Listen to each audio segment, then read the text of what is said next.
I'd like to welcome everybody to the second day of our three-day symposium after the Land Use Planning Commission. What is going to happen in the way of management systems for the lands of Alaska. My name is Walt Parker. I'm president of the South Central Alaska chapter of the American Society for Public Administration, who is sponsoring this fair in conjunction with the University of Alaska at Anchorage and the Alaska Humanities Forum. Good to see so many of you back this morning. At this time, I would like to introduce the Dean of the University of Alaska at Anchorage, the Senior College Division, Dr. Wendell Wolfe.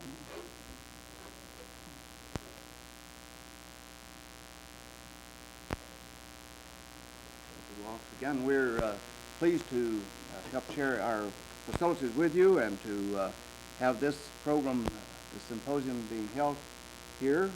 We have good reports on the first day's activities. I regret that I was not able to set in on very much of it and won't be able to spend a great deal of time with you today, but do hope to take in a part of it. The symposium, of course, is a good place to ask questions. Hopefully, you'll begin to get some answers to some of these questions. So as you proceed, I hope that more and more good questions will be asked and that more and more good answers will be found for them. Welcome.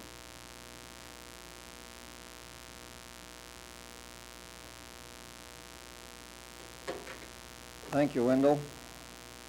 This morning's panel is on the management of recreation on, not really only on public lands. I think the management of recreation on private lands is, can also get into the discussion. We don't have much of that in Alaska, but we certainly may have more in the future. I'd like to introduce the moderator of this morning's panel, Mr. Bob Robertson. Bob is the director of the Parks and Recreation Department for the City of Anchorage, which I think is probably the oldest Parks and Recreation Department in the state. I'm not sure of that, Bob, but I would suspect it is. Thank you very much, Walt. As you note on your program, Dr. Wolfe was to be here to be the moderator for this program. Dr. Eaton was here to be moderator, and he's out of town and can't be here. And so yesterday afternoon, I was apparently drafted to work into the program. So we have a distinguished panel here to discuss the recreation problems for the state of Alaska, our programs and problems. I want to briefly go over a few things before we get into the program. I want to note that in our country, we are undergoing a change that affects the way that we relate to our work, our institutions, our family, and to ourselves. In the world's most technically advanced society, a person must find time and opportunity to acquire the personal enrichment that can only come from outdoor recreation. Until recently, when the fuel shortage came upon us to pose some problems for us, the increased mobility of people had a great effect on our parks and recreation field, especially in the area of the state and federal governments. The pressures on camping sites of the Forest Service, the BLM, and some of these people, and the states were creating a real impact upon us. Now, with the advent of the gas shortages, the state and local areas near at hand will begin to feel the impact of the recreation visits by the people of our communities, and it will pose definite problems on local governments. However, there will still be people traveling and throughout the state and throughout the region, and we all have to keep in mind the needs for parks and open spaces in our regional area. The oil pipeline also will create a need for more of these recreational sites. There's continually more and more need for leisure time activities in communities such as ours. as there's more time available by the people for doing the things that they want to do, the enjoyable things that they'd like to do with their families. This increased leisure time comes about by shorter working hours, shorter work weeks, and new methods of allowing for vacation times. Already in the field of park and recreation management, we are encountering a problem that we had not encountered too greatly up until this time. That is the problem of overuse of our facilities. Many of us have found that we have been a little short in facilities, and now with the impact of people using them, we are finding that this overuse is creating a vandalism problem on trees, on our facilities, and our ground covers. Somehow we must get more facilities available to us and help instill a sense of appreciation of our parks on the people that use our facilities. Outdoor recreation in Alaska encompasses a complex of people, resources, and institutions. The recreation management program involves a diverse population and has a multitude of governments, profit, and nonprofit organizations that have a variety of interests in or responsibilities to the recreation field. To bring together this variety to a common purpose, the provision of the outdoor recreation opportunities calls for effective coordination. And I think this is what our people today are going to relate themselves to, is the coordination and cooperation of the various organizations. Here in Alaska, the various organizations that deal in the field have been working to bring about this cooperation through the Interagency Committee. Some of the people we have on our panel today include Mr. Stanley Albright from the National Park Service, a program that is of very great importance to our state and our nation, and he'll discuss some general topics as far as coordination and programs in their particular field. Also, we have with us Mr. Ted Smith, our State Parks Director for the state of Alaska, and the cooperative programs and coordinating of land plan for outdoor recreation has been undertaken by the Bureau of Outdoor Recreation. Ted works very closely with these people as liaison officer, and I'm sure he'll be discussing our outdoor plan for Alaska. At noon today, Lieutenant Governor Boucher will discuss the Alaska Parks Council and its function. But this morning we have with us Peg Tileston from the Anchorage Park and Recreation Council. She'll discuss some of the problems and some of the programs that the local organization has undertaken and discuss this particular phase. Local parks and local programs of parks and recreation management are a prime necessity to our citizens of our growing communities. We have with us today also Dorie Clark, the manager of the Parks and Recreation Department of the Greater Anchorage Borough, who will discuss her land plan programs. I assume that's what you're going to cover tonight. Also, bringing up the rear will be, last but not least, myself, and I'll discuss briefly the land acquisition and development program for the City of Anchorage Parks and Recreation Department. There are probably several organizations that are missing here. The Bureau of Land Management, the Forest Service, the Corps of Engineers, private enterprise that have gone into recreation. These people are missing today. They are a vital program for parks and recreation, especially in the area of regional recreation. But they all will find themselves in our overall program as we go along. And all have effect on the state plan, and the continual efforts must be made to coordinate these programs so they will not be overlapping, and all are working towards to create a good recreational climate in our state. So at this time, as we start off with Stan from the National Park Service. Stan Albright. Thank you very much, Ron. Walt, I want to thank you and the Society for the opportunity to participate in this symposium, which I certainly think is a very worthwhile one at this particular time. Certainly, to answer the question after the Land Use Planning Commission, what is the question of the hour? It's not a simple one to ponder, and one upon which I hope this symposium will shed some light. Land Use Planning Commission, in its assigned task, has certainly provided a planning foundation and framework and as such has provided a very vital first step toward coordination of land use planning. In addition, the resource team of the Commission has compiled an exceptional amount of resource data related to recreational potentials. Both of these factors are clearly basic to the foundation of recreational planning and management in the world today. Recreation will be, as in the past, ever tied to natural resources. Its management and planning thus become interwoven with the subject of natural resources management, a subject which will be discussed this afternoon. Recreation, literally to recreate oneself, is recognized as a fundamental need of all peoples. We therefore must certainly concern ourselves with its provision. Management in its broadest terms simply involves the implementation of a plan. A plan then becomes the first objective necessary to implement any management system. In terms of recreation management, we have discussed the relationship to the land and natural resources, and thus very basic to our management must be a land use plan. To this I suggest management planning of the land for its highest and best use potential in concert with sound evaluation, resource evaluation and protection. This holds true whether we're speaking about urban or rural lands. Integrated and overlaid to this plan must be matched the compatible recreational uses.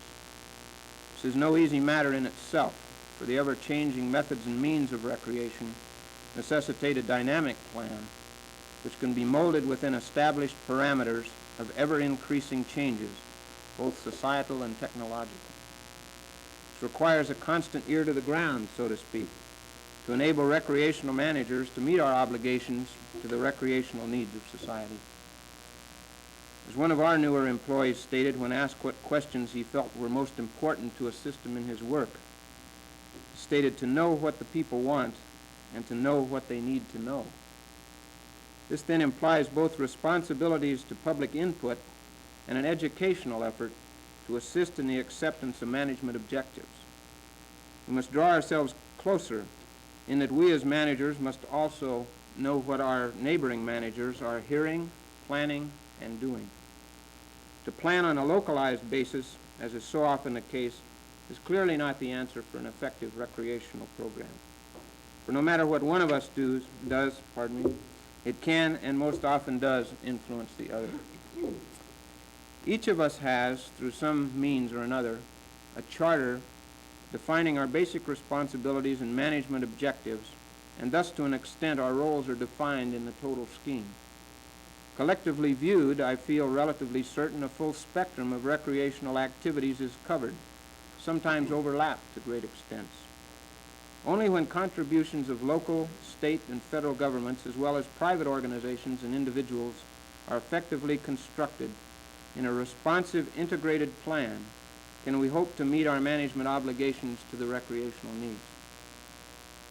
These needs are not only found in the active realms of hunting, fishing, climbing, hiking, and sightseeing, but also in the realm of discovering the countless historical and cultural heritage often overlooked by many. To this end, we must then support one another, as each varying entity or agency assumes its primary role in the mosaic of broad-range recreation management. In terms of the National Park Service, our charter is to conserve the scenery and the natural and historic objects and the wildlife therein, and to provide for the enjoyment of the same in such manner and by such means as will leave them unimpaired for the enjoyment of future generations. This, as you will realize, has a very interesting built-in management dichotomy: to conserve and to provide for the use and enjoyment. Our management decisions are thus geared to accomplishment of response to recreational needs and must be balanced with resource protection requirements. Perhaps the biggest problem in recreation management today, except for the lack of coordinated planning, the necessity for which I previously mentioned, is our inability to keep pace with the enormous increase in activity and its diversity. In Mount McKinley, for example, backcountry use has increased from 5,400 in 1971 to 6,100 in 1972 and 13,000 in 1973. And you all are aware of the local upswing in cross-country skiing and snowmobiling. In both cases, the requirement for coordinated planning, zoning, if you like, of our areas, not only for types of use, but for density of use, is essential. Be it for a lone place to ponder one's own thought, a snowmobile trail, or a ski trail. Each has its place and its necessity. Our jobs are to manage to attain the most effective way of meeting these requirements in such a way as to guarantee their longevity. So after the Land Use Planning Commission, what? We must utilize the collective data and develop a broad-based recreation plan for the state of Alaska, which will find all recreation management orchestrated to meet the recreation needs and necessities of society in such a way that the very basic recreational resources can be assured for the future generations. The special characteristics of Alaska and its residents will present both unique opportunities and challenges as we attempt to make our management responsive. How then to do this? Obviously, a viable, conscious organization to coordinate both planning and management objectives is essential. The newly revitalized Alaska Parks and Recreation Council is a start. I particularly now draw your attention to the following. 1, development of municipal parks with day-use facilities. Waterfront parks are needed. These would serve as bases for sports fishing boats. 2, pardon me, I seem to have a little problem.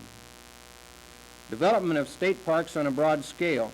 This to be determined by centers of population and accessibility, and would include road wayside parks, vacation centers, and hunting and fishing bases. 3, expanded development of national park and monument facilities, and the recreation facilities of national forests and other federal or state holdings offering recreational resources.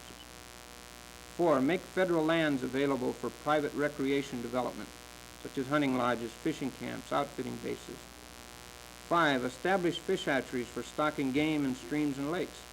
Current information indicates that many streams and lakes in the vicinity of population centers are already being depleted. 6, development of saltwater sport fishing facilities, which is an excellent field for private enterprise. 7, recreation and protection of historical and archaeological heritage. 8, establishment of an information bureau, a centralized office and branch offices where needed for the dissemination of all public information. I've drawn your attention particularly to the latter because with the exception of the substitution of the word state for territory, this list was presented as part of a paper at the Seminars on Alaska held in Washington, D.C. in 1950. To once again meet some 24 years from now in 1998 to discuss again the issues would surely be too late for the 1901 quote of Dr. Henry Gannett of the Harriman, Alaska expedition, who stated, "The Alaska coast is to become the showplace of the earth, and pilgrims not only from the United States, but from far beyond the seas will throng in endless procession to see it. Its grandeur is more valuable than the gold or the fish or the timber, for it will never be exhausted. This value measured by direct returns in money received from tourists will be enormous. Measured by health and pleasure, it will be incalculable." Thank you.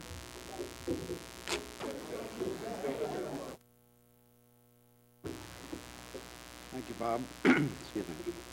Fellow panelists, ladies and gentlemen, that introduction's almost right, Bob. We're just the division of parks, no recreation involved. It's all hard work down there. I would like to echo Stan's sentiments. I think that this is a timely subject, and I welcome the opportunity to participate. And as Bob indicated, my subject is going to be principally the federal National Outdoor Recreation Plan. And somebody once compared working with the federal government to being in bed with an elephant. One's always frightened for fear he'll turn over.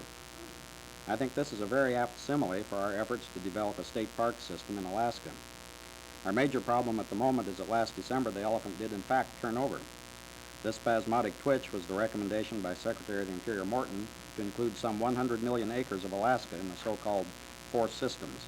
That is national parks, national forests, national wildlife refuges, and national wild and scenic rivers.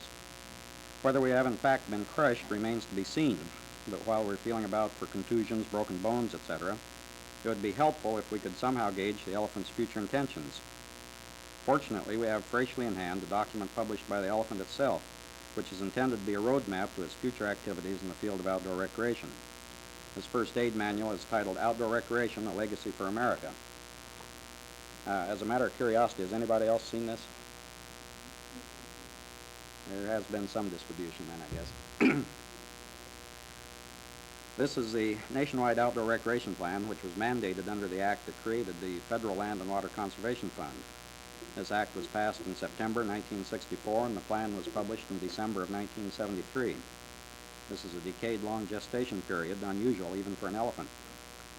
In addition to requiring this plan, excuse me, the act provided for a grant program to provide 50% federal assistance in planning, acquisition, and development of outdoor recreation areas.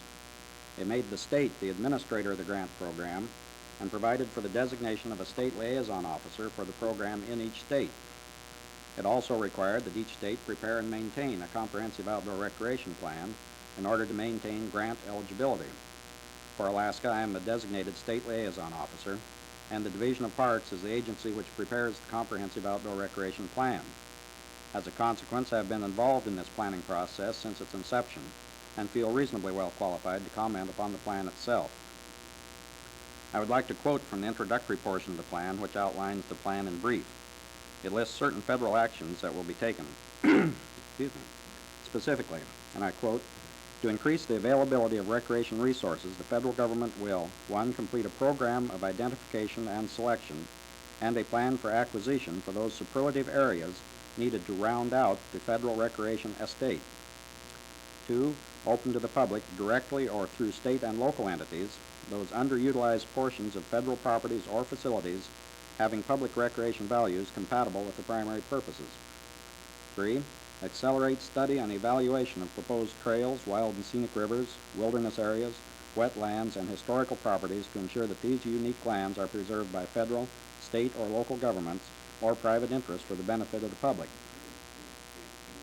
I'm still quoting now. To improve the management and administration of recreation resources and programs, the federal government will, 1, accelerate the identification and no-cost transfer of surplus and underutilized real property to state and local governments for park and recreation purposes. 2, when land is not available for transfer and direct federal management is not necessarily desirable, take necessary steps to transfer management responsibility for existing recreation units to state and local governments. 3, promote recreation facility development on or adjacent to federal lands on the basis of regional land use plans. And 4, undertake preparation of recreation land use plans for all management units and coordinate such planning with all interested federal, state, and local government agencies and private entities with full citizen participation. To improve the management and administration of recreation resources and programs, state and local governments and private interests should take actions which would coordinate the planning and management efforts of park and recreation agencies with schools, municipal water supply, and other land management authorities. Assist the federal government in the identification of and assumption of management responsibilities for, through joint agreement or other cooperative devices, federal recreation units which would complement their recreation program. Unquote. Now, the plan goes on to discuss recreation resources and considers areas of critical concern. It lists these critical areas as shorelines, beaches and estuaries, floodplains, wetlands, trails, unique or valuable natural areas, lakes, reservoirs, islands, rivers and streams, wilderness, historic properties, arid and semi-arid lands, and mined land. The plan makes a number of recommendations for each of these categories. In the case of shorelines, beaches, and estuaries, it calls upon federal agencies to accelerate the evaluation of their holdings in the coastal zone in order to make them available for increased public recreation use. It asks that the state complement this federal action by evaluating present laws relating to ownership and access. In the case of floodplains, the plan recommends that state and local governments take the initiative in evaluating floodplains and developing and applying necessary land use controls. For trails, the plan recommends that states enact legislation authorizing use of a portion of state highway funds for recreation trail purposes. In regard to unique or valuable natural areas, the plan says that the federal government will take the initiative in achieving the goals of the National Natural Landmarks Program by undertaking the identification and protection of nationally significant natural areas. It further recommends that states not now having a natural area preservation program should be encouraged to develop one. For lakes, reservoirs, and islands, it recommends state study and analysis of the resource with appropriate recommendations to follow. In regard to rivers and streams, the plan recommends development of wild and scenic rivers programs by states, which have not already initiated such systems, and further states that federal land managing agencies will, where no conflict arises, take the necessary action to transfer to the states management responsibility for federal lands adjoining a state-administered wild or scenic river. In regard to historic properties, the plan recommends that states develop a heritage trust program to identify and protect historic values of state significance. The plan also discusses recreation use and resource capacity and concludes by saying that, quote, each federal recreation land managing agency will determine the carrying capacity of its recreation lands, unquote.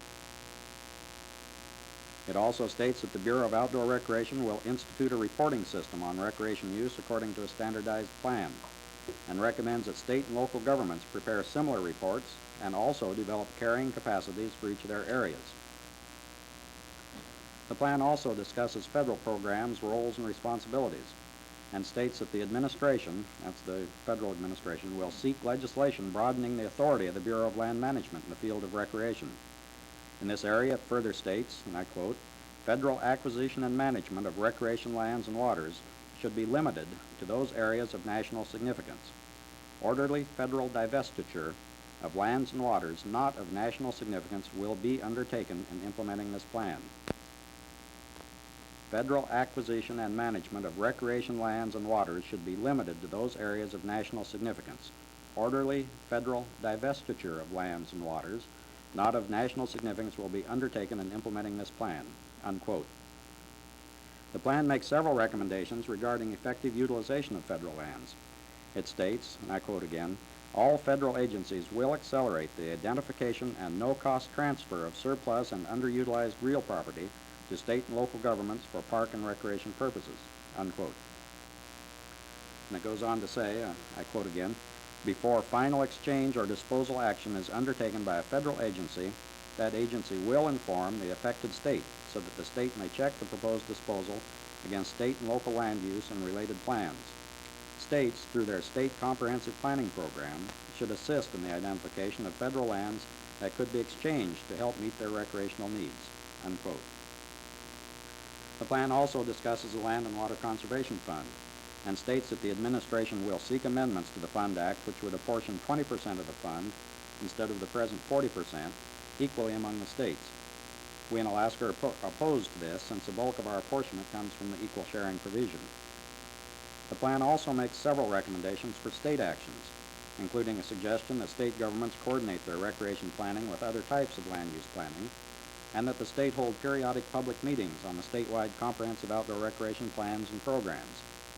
It also suggests that states look to more efficient utilization of existing public facilities, that they should consider recreation user fees, should become more active in environmental education, should designate portions of the highway system for pleasure drivers, and look extensively at public transportation and other transportation laws and regulations for recreation-related improvement. It further recommends state programs of financial assistance to local governments and improved technical assistance programs by the states. For local governments, the plan recommends a single entity with overall responsibility for recreation planning and coordination, improved cooperation with state agencies in utilization of available land, designation of multiple-use utility corridors, and more activity in environmental education. In summary, I think this plan is a very interesting document, particularly in the use of the word will rather than the more conventional bureaucratic should. To me, this indicates that the plan intends to be taken seriously. The Bureau of Outdoor Recreation, which wrote the plan, needs to muster enough forces to implement the statements made in the plan. In this connection, I'd like to report that I had a discussion with the Northwest Regional Director of the Bureau of Outdoor Recreation just after a meeting of all the regional directors, and the director of the BOR at that meeting said the implementation of this plan is now the #1 priority for the Bureau of Outdoor Recreation. So they also intend that it should be taken seriously. Several phrases stand out from repetition, such as round out, federal divestiture, and coordination. These phrases and statements, together with conversation with various federal officials, indicate to me that the policy of the present administration is to cut back on the federal investment in outdoor recreation opportunities wherever possible, transferring this responsibility to state and local governments. I admit that it's hard to see the outline of this policy in the current situation in Alaska. Nevertheless, I feel the intent as expressed both in this plan and the National Land Use Policy Act is clear. The state will assume the principal role in land use planning in general and outdoor recreation planning and coordination in particular. This is in line with the recommendations made by the Outdoor Recreation Resource Review Commission in 1959. We agreed with it then, and we agree with it now. Let me hasten to add that we're not advocating total abandonment by the federal government of its responsibilities in the field of parks and recreation. On the contrary, the federal activity in this area must increase in step with the increase in federal land dedications. Federal investment must be substantial in their new parks, forests, and wildlife refuges in order to make them accessible to and usable by the public. Development of these areas must be undertaken in concert with development outside their boundaries, and it is in planning for this kind of coordinated development that the state will play a pivotal role. To provide this sort of focal point, we will be expanding both our facilities and programs in the state park system. The statement, of course, is subject to approval of the bond issue, which we anticipate will be on the ballot in '74, and legislative appropriation for innovative programs in various areas. Aside from this, however, we have been instrumental in the development of the Alaska Parks and Recreation Council and its interagency committee. We feel that this organization will provide the basic vehicle for the coordination of federal, state, local, and private programs during this period of upheaval and change in recreation programs. I believe Lieutenant Governor Boucher at lunch today will discuss further the organization and functions of the Park and Recreation Council, so I will not elaborate on it further except to say that we feel that the key to recreation planning and coordination will be the locally based Recreation Council. We see a great deal of promise in the future. We think that activities of the Alaska Parks and Recreation Council, implementation of the policies expressed in the National Outdoor Recreation Plan, and adoption of the National Land Use Policy Act will give us the tools to perform an unparalleled feat of legerdemain, that of turning an elephant into a pussycat, or at the very least, an acceptable bed partner. Recreation Council. Thank you, Bob. It is indeed a pleasure to have this opportunity to express some of our thoughts concerning recreation management. Park and Recreation Council of Anchorage is a bit unique among this panel in that we are not a managing group, of course. We are users, basically. We represent a number of the citizens in the community. And before I go into the recreation management aspect, I'd like to take a few moments to briefly explain how Park and Recreation of Anchorage functions. We are composed at present of about 25 organizations and agencies. The agencies represented are state, local, and federal. The representatives from the organizations are the voting members. The representatives from the agencies act strictly in an advisory capacity. The situation was set up this way so that it gives the council the broadest area of information, and also does not put the representatives from the agencies in a, behind the eight ball. Park was formed about 3 years ago to provide a forum for all park and recreation related activities in Anchorage. A major goal has been and continues to be the preservation of parkland and open space within the Anchorage Bowl in order to maintain the quality of life that is so necessary for our mental and physical well-being. Park works through the use of task forces, reaching past its membership and into the communities to find those persons who have a particular interest in a special area. Point Warrenzoff, the Trail Council, the Central Business District, and Chugach State Park are examples of the diversity of some of our task force. These are only a few. We have others that are functioning, and they will become active and dormant depending upon the areas of interest or the pressures that are happening at any particular time. It is extremely important to have a cooperative approach to recreational land management. We've heard this already, and I'm sure we'll hear it again. The areas of recreational interest are often held by various government entities. The lack of joint planning in such situations have led to second-class protection and patchwork implementation. We can see evidence of such problems along Chester Creek, which passes through the city, borough, military, and state lands.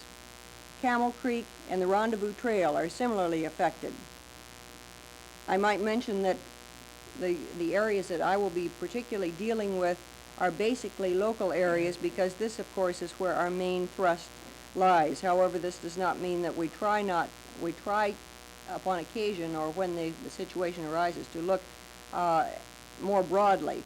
The major thrust of our interest, of course, is local. Only by continuous communication and cooperation among the various governmental agencies responsible can these areas be adequately protected and managed. Development of master use plans are equally important. Data defining various resources, water recharge areas, floodplains, etc., make it possible to determine the type and extent of recreational use a particular area can sustain without detrimental effects. I think it's terribly important that we identify those areas which are particularly fragile, those areas which can take only a minimum amount of use, and set about to protect these particular areas. Obviously, there are mutually exclusive forms of recreation: hunting and hiking, motorized and non-motorized, depending on who you talk to. It is indeed possible and desirable to accommodate all forms of recreation, but it cannot happen without considerable friction unless we have expert, sensitive planning based upon all available information. Until such planning is accomplished, we will continue to have the divisive confrontations between groups of recreationalists. This seems to be a tragic offspring of the situation, because where groups should be working together, too oftentimes we find them working against each other. Too often we find we have created a recreational facility but have neglected adequate funding for maintenance and operation. We somehow forget or ignore that the garbage must be hauled away, that hunting and fishing regulations require law enforcement personnel, and we have yet to invent equipment which will repair itself. We have been fortunate that most of the recreational demands in Alaska have been low organization in nature, requiring a minimum expenditure. Even so, we are not meeting our current needs, and we would be foolish not to assume that these needs will continue to increase rapidly in the years ahead. Park hopes to see passage of legislation which will encourage individual landowners to keep their property in open space if they so desire. Current tax structures, however, often make this impossible. Spiraling taxes plus zoning changes have forced more than one person to sell land that they would have preferred to have kept in its natural state. This, indeed, seems like a tragedy. Along the same line, we also support legislation which has been introduced in the current legislature, requiring developers to set aside a percentage of the subdivision for parks and open spaces, or to pay the equivalent amount to the borough or city for purchase of such land. These two steps alone could have a profound effect upon our cities in the future. We would like to see some of our existing recreational land solidified. By this we mean there are a number of inholdings and university lands within such areas as the Chugach State Park, the fate of which makes many veteran park, that's P-A-R-K, watchers very nervous. Negotiations for land exchange might prove helpful. It is certain that ignoring the situation will not alleviate the problem. Park has been a strong advocate of user advisory councils. We have urged such councils be formed, as an example, for Chugach State Park. We view this council as a unit which could present the wishes of the users to the Division of Parks and also serve to inform the public as to the needs and programs of the Division of Parks, thus being a two-way entity. So far, we've had little success in implementing this idea. Nevertheless, it would seem to be a useful tool wherever any large parcel of land is used by a multi-recreational group of people. The management of our recreational resource is of utmost importance. It supports a large and growing tourist industry, but more important, it sustains, inspires, and delights us, the residents of Alaska. Mismanage this, and we do ourselves a great disservice.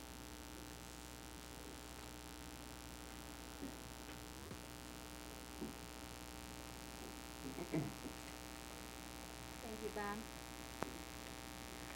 The Borough Parks and Recreation Division was formed about 2 years ago, and it is a little bit different in its emphasis in that the high priority for our program has been and still is in land acquisition. We're very fortunate in that we have a comprehensive plan that was approved about 3 years ago.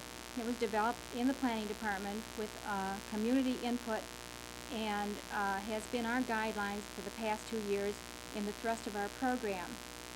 I think that this is significant because so often municipal parks and recreation department are recreation programs first and parks second, and the borough's program has been really emphasizing land management on the local level. We believe that good land management involves two elements, and that is a good plan to go by and interagency coordination. And in the past 2 years that I've been involved in this program, I have just had the most wonderful response from different agencies locally in coordinating and planning for certain areas. And I could give several examples. One is the Potter Marsh area, where the borough selected about 500 acres down around Potter, down in the flats, which is a prime area for waterfowl migration and breeding. And the borough, you know, selects about 10%, or is eligible to select 10% of the state selection from the federal lands. And several people from Fish and Game and U.S. Sports Fisheries and Wildlife and from the Borough Recreation Department, Parks and Recreation Department, got together and talked about what would be the best way to manage this Potter Marsh area. And even though the borough had the selection and could have maintained the management for that area through many meetings through about 7 or 8 months time with different agencies, and let me also say the State Division of Parks, I think Matt was involved in that too, in that planning, that the decision was that the best management would be by the State Fish and Game. And actually, the borough staff sort of took the initiative in getting this going rather than keeping it. You know, the interest was to the best management and the best protection of this area, and we all worked for state legislation to include that as a state wildlife refuge. Another area that I think is significant in interagency planning is in our Campbell Creek project. The borough is involved in acquiring about 300 acres of private land along Campbell Creek, and it is an anadromous stream. There's salmon spawning in the creek, and we work very closely with Fish and Game to protect the quality of the water as we're acquiring the lands to develop a recreation area, and also protect the floodplains and keep it from being developed so that the houses will not be inundated by flooding. All of this goes back to the comprehensive plan. When the plan was developed, it was recognized that park areas should include recreation area as well as conservation of high-quality wetlands, floodplains, and also we must not overlook that local parks can also provide community amenities. It can be that green oasis in a wall-to-wall developed subdivision. It can be a buffer zone between commercial and residential. And it provides many things to the community, not just areas for recreation. Another example of interagency coordination is in the borough's development of the Far North Bicentennial Park. This is the 5,000-acre tract that is sometimes referred to as the Campbell Airstrip area. It is now managed by BLM, and the staff of BLM have developed a land use zone for that area, which had extensive input from the community with many community hearings, and also a very highly professional staff of many disciplines, including wildlife biologists, geologists, hydrologists, anything that would have to do with that land. They had the professional input and community input. They developed a very sound zoning use for the Campbell Airstrip area. The borough staff picked up from that and has developed a master development plan, the draft is just finished, and we're going to go back to BLM to give them first review of the area, and then we're going to coordinate with the city and the state, as well as with BLM, in the final outcome of that master development plan. We've had wonderful cooperation on staff level from local agencies, from state, federal, and local agencies in our planning process. Now, the comprehensive plan for park acquisition in the borough, as I said, not only includes land for recreation use, but also for conservation. The Baxter Bog and the Muldoon area was identified, and because that was identified, the residents in that area could use the plan in their efforts to appeal to the city council to acquire that land for preservation. We recognize floodplains of the major creeks as being very high priority for acquisition. And we also recognize that in locating neighborhood and community parks, it is very important to locate next to elementary schools and our high schools. In this way, we're providing green spaces for outdoor recreation study, for outdoor education, and for outdoor recreation. And we do not then need to duplicate the recreation facilities on the school site. In other words, practically every elementary school in the Anchorage Bowl has a hockey rink, baseball diamond, multi-purpose court, and other playground equipment. By locating a park next to the school, we have a better utilization of the existing facilities there. We don't need to duplicate the facilities. And then we have the areas of the natural areas, which we leave in the mostly natural state for trails, non-motorized trails, picnicking, and other forms of passive recreation. So we think we're giving double the money to the community by locating parks in this manner. Yesterday, someone mentioned that it takes more than data in good planning, and it's very true. It takes community values too, and that's why when we have the funds for acquisition, our planners go to work in locating a site for a community or a neighborhood park. And we can put in all the data that we can have at our disposal, but it takes the other element too. It takes community review and the community input to tell us, yes, that's where we want our park, and that's where the values come in. So we think that it takes both data and values before we acquire any land for park purposes. I could use an example here. We have a very difficult task in locating a community park, which is anywhere from 20 to 40 acres in size, in the heart of Spenard, which has been very densely developed, and there's very little land available there. Well, we assembled 17 parcels together. No, 35 parcels that add up to about 17 acres. We couldn't even reach the 20-acre mark, which is minimum for community.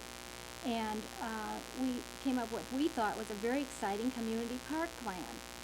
But when we went to the community with it, of course, we had a large number of people who thought it was very exciting and thought it was an excellent plan, but there are a few property owners there that involved their property, and some of it was the backyards of residential area that they weren't too happy about. But we've had several meetings with the community on this particular plan, and the property owners are having a change of heart when they see that the rest of the community really think that this is the most desirable area for a park. It's along Fish Creek, which had it been preserved as we are doing with Campbell Creek 20 years ago, we would have had a beautiful green belt going through Spenard for all of the residents to enjoy. But this is just an example in the nitty-gritty day-to-day land management and land acquisition to provide parks for the community. Another area for citizen input is through what we've just completed, a recreation demand survey. And this gives us information of the kinds of recreation that the people in the Anchorage area like to participate in. And it is interesting that we just can't pick up a national book and on recreation and say that the national average likes to do this kind of recreation or that kind of recreation. We're finding that the Anchorage area has some very unique needs and desires, and we think it's terribly important that once we get the land, that the land is developed to meet the needs of the people who are going to use it. And once again, the survey isn't enough. This was an individual door-to-door survey, but before we do that final development, we will do a plan and take it to the community of immediate use and ask them, is this the way they want to see their park developed? We have had quite a disappointment in the federal program approach to park and recreation and land acquisition for local municipalities. We had a program from the Housing and Urban Development, the Department of Housing and Urban Development, their open space land acquisition grant program was dissolved when federal revenue sharing programs came on the scene. And we had hoped for a Better Communities Act, which would supplement or replace some of the monies that we lost through HUD, which never really got off the ground. We think that if the federal government really is putting an emphasis on open space in the urban areas and on floodplain preservation, that they're really going to need to take another hard look at helping local governments in meeting these needs. The BOR funds seem to be dwindling also, and the requirements are getting stiffer and making it more difficult for municipalities to participate in this program. I think, too, that they're becoming a little unrealistic in their requirements now, with an environmental impact statement required before you can acquire land. For the Anchorage community, the way the land is being acquired and developed for so many purposes, well, we have from anywhere from a 7 to 9 month time lag between the time we prepare our grant application to review of the environmental impact statement and approval of the grant, that in 9 months this community changes so rapidly. It's just unrealistic for us to prepare an application and wait for approval over that period of time. We find that with the Campbell Creek acquisition program, we're having to move along. We can't stop and wait for BOR to review an environmental impact statement in 6 or 7 months and hope that they're going to approve it, and they may not at that time. So I think one of the things that really need to be strengthened in this whole program is the federal funding and participation in open space programs. Also, the federal government is emphasizing how important it is for floodplain, as Ted mentioned, and they think that we ought to do this through zoning, and I would agree, but when you can't do it through zoning, the only other way we can do it is through acquisition. That the theories made in Washington, D.C. are just not as realistic as maybe they think that they are. Ted, maybe we'll get into a discussion with this later. We also need some assistance on the state level. We need enabling legislation for park dedication on subdivision plats. When we have large subdivisions coming in, sometimes as much as 200 acres in one subdivision, we need to have the authority to require of the subdivider that he dedicate a certain percentage of that land as open space. And in order to do this, we must have enabling legislation on the state level. There's a bill that I just got word, I was called out a minute ago, that at 8 o'clock tomorrow morning in one of the committees, I don't even know what committee, they're hearing legislation such as this that would enable the local first and second class boroughs and first class cities to, with planning and zoning power, to do this. We also need enabling legislation for tax incentives for open space land. We're forcing a lot of our old homesteaders here in the Anchorage Bowl to sell and subdivide for development because the taxes are getting so high they can't keep it in open space. And if there were a program for allowing them to have a reduction in taxes so that they could hold that and not be forced to sell, this would also help preserve open space on the local level. Another program I think that is very essential is for an increased amount of state funds for recreation and land acquisition to municipalities. We are now receiving about $5 per capita, and the municipality can use it as it sees fit. It could either go for recreation programs or land acquisition or development, whichever they think is a high priority. I would like to see a dual program, one earmarked for recreation programs if they're participating in recreation programs, and an additional $5 per capita for land acquisition. We also need closer coordination on the in local programs. Although we do have excellent coordination among agencies, there is still room for improvement, and that is that we need to work more closely with the subdividers at a much earlier stage when they're bringing in their plans to subdivide land. By the time they go to the planning department for initial review, they've gone so far along the line with engineering costs that many times I've heard the argument, well, we can't change now because we've got so many thousands of dollars invested in it. Well, then what we need to do is get together with them much earlier for good planning before they go that far, so that they are leaving many areas in open space, either for recreation or conservation of areas, well, either one of those uses, or preservation of high-quality wetlands or streams, floodplains. We also need to have an overall storm drain plans for the Anchorage area.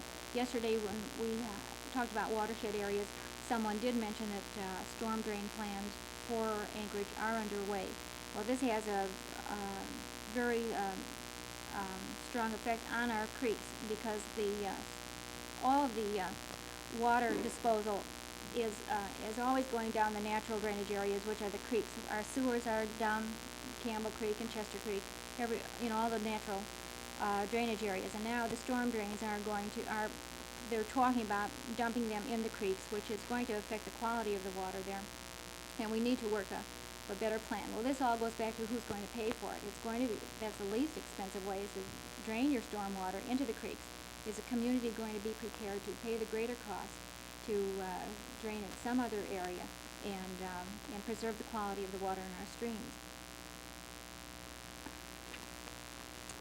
I mentioned briefly about the development of the land. Once we do acquire it, it's very important on what we do with it after we get it.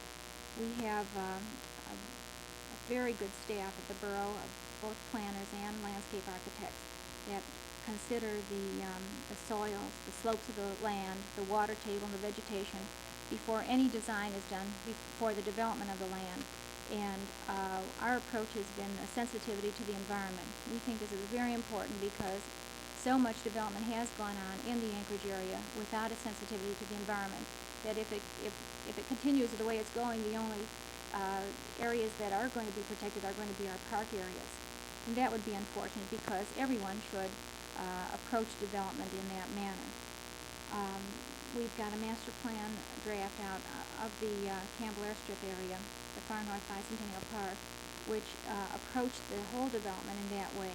We went through the soils, the slopes, the vegetation, and overlaid the zones of use that BLM had developed.